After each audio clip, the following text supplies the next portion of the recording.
तो मेरा regular NTPC का तीसरी बार या प्री निकला हुआ है और एक बार मेंस भी निकला हुआ है। मैं आपको जो स्ट्रेटजी बता रहा हूँ और पिछले वीडियो में जो बता चुका हूँ, अगर आप उसको फॉलो करेंगे तो जल्दी ही आपके भी प्री और मेंस निकलने स्टार्ट हो जाएंगे। और आपको अगर लगता है कि आपके प्री और मेंस निकल रहे हैं तो आपका सिलेक्शन क्यों नहीं हो रहा, तो उसमें मेरी ही कमी है। मैं अभी ऑलरेडी जॉब में हूँ और उतना ज़्यादा फोकस से उस सब्जेक्ट पे और उस दिशा में ध्यान नहीं दे पा रहा हूँ, इसलिए मेरा सिलेक्शन नहीं हो पा रहा है। लेकिन मैं इस बार का मेंस और ध्यान से दूंगा और आपको इसका एक्सप्लेनेशन भी बाद में बताऊंगा।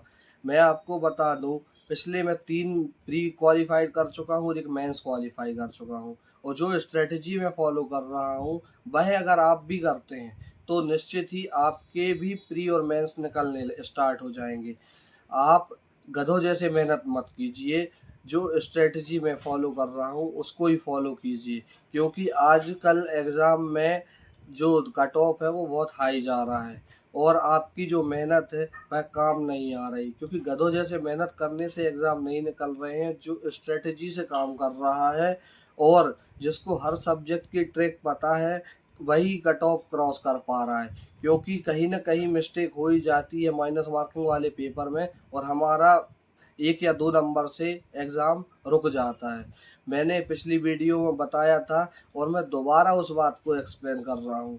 और अगर इस बात को आप सीरियस लेते हैं तो निश्चित ही आपके एग्ज़ाम निकलने रहेंगे, नहीं तो आप ऐसे ही मेहनत करते रहिए और अपने आप को फेल करवाते रहिए।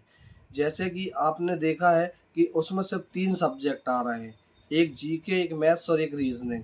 और मैथ्स रीजनिंग हर बंदे से बनती है, सिर्फ कहानी ये है कि समय पर हम वो सॉल्व नहीं कर पा रहे हैं।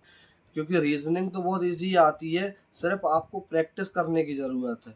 और आपसे जो टॉपिक नहीं बन रहा है उसको आप भरत सर से पढ़ सकते हैं। और अगर भरत सर से आप वह रीजनिंग के टॉपिक पढ़ते हैं तो आपके सारे टॉपिक क्लियर हो जाएंगे और रीजनिंग में 30 में से 28-29 नंबर आपके बहुत इजीली आ जाएंगे।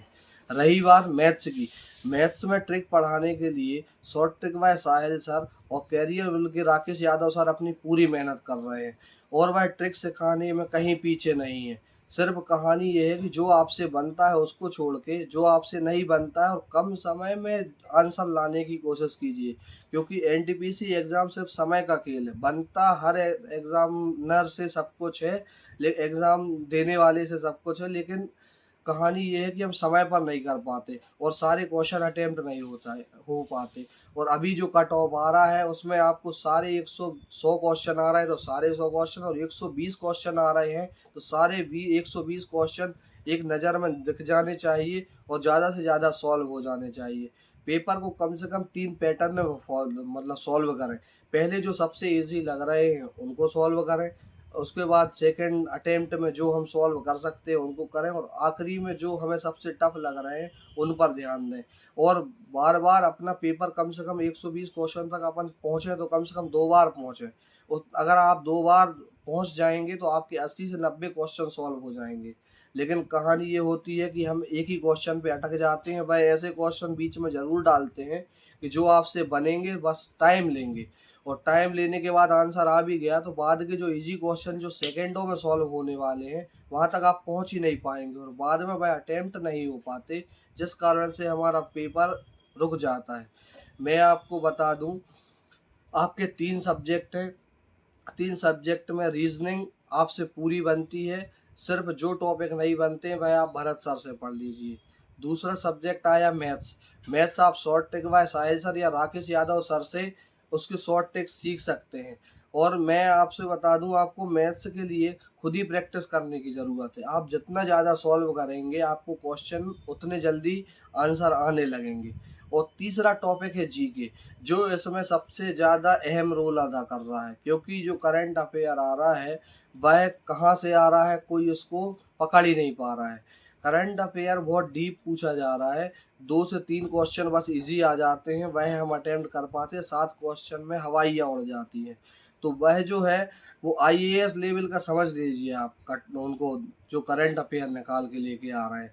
करंट अफेयर वह बहुत डीप पूछ रहे हैं, क्योंकि वही एक चीज़ है जो आपसे नहीं बनेगी, क्योंकि अगर आपकी हिस्ट्री स्ट्रांग है तो हिस्ट्री के क्वेश्चन बन जाएंगे और ज्योग्राफी के क्वेश्चन भी बनने लायक ही आ रहे हैं। और मैं आपको बता दूं, सबसे ज़्यादा जो आपको फिक्स नंबर दे पाएंगे वो है एक कंप्यूटर और दूसरा है संविधान। इन दो टॉपिक के क्वेश्चन बिल्कुल फिक्स आ रहे हैं और आप ये टॉपिक बहुत छोटे भी हैं, अगर आप इनको कवर करके जाते हैं तो आपका एग्ज़ाम दुनिया का कोई व्यक्ति है जो रोक के बता दे। आप यह पूरी स्ट्रेटजी अगर फॉलो करते हैं तो आपके एग्ज़ाम को निकलने से कोई नहीं रोक सकता। मैं रेगुलर 3 एग्ज़ाम निकाल चुका हूँ, इसलिए आपको बता रहा हूँ, आप भी यह स्ट्रेटजी फॉलो कीजिए, आपका एग्ज़ाम जल्दी से जल्दी क्वालिफाई होगा। धन्यवाद।